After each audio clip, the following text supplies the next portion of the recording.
Hey there, Coastal Bend. I'm meteorologist Carly Smith. We have a marginal risk of severe weather. The Storm Prediction Center updated this early in the morning, just after the 8 o'clock hour. What this marginal risk of severe weather means, there's a very isolated chance that we may see a stronger storm.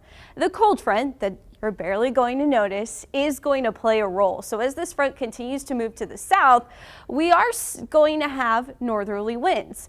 Now, the thing that comes into play here in the coastal bend is sea breeze. That sea breeze is going to be stronger than those northerly winds behind the cold front. So it's going to start pushing that warmer air that has a lot of moisture onshore and merging with those northerly winds a little bit further inland. Overall, the northerly winds are fairly weak, but as those winds merge, we see the chance for a few storms to develop.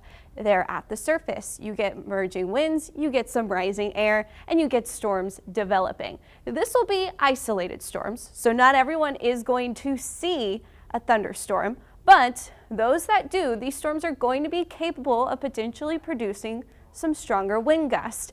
As we continue on through Thursday evening, those storms should weaken as we lose our daylight hours, but we kind of see this playing a role again as we head into Friday. Not a severe weather risk as of yet, but just keep that in mind. We'll see some sea breeze storms once again, and a few could be stronger. What we are dealing with in the upper levels of the atmosphere is that cold front is playing a bigger role. As the cold front moves through, we've got some pretty strong winds, about 16,000 to 20,000 feet up, that are at 37 miles per hour. So not only are these winds faster, they're also still coming out of the northwest. That is creating some spin. We get those southeast sea breeze winds, the northwest winds aloft.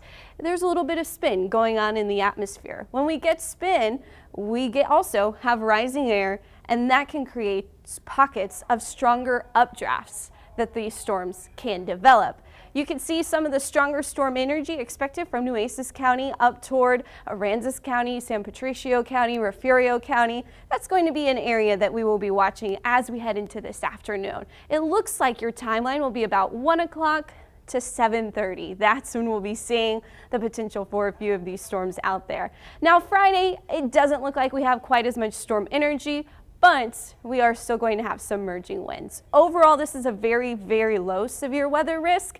The main concern we're going to have is some hail that could be up to an inch in diameter, but also some stronger wind gusts may be possible where those storms do form. Just stay weather aware throughout the day, and that's it for this weather update.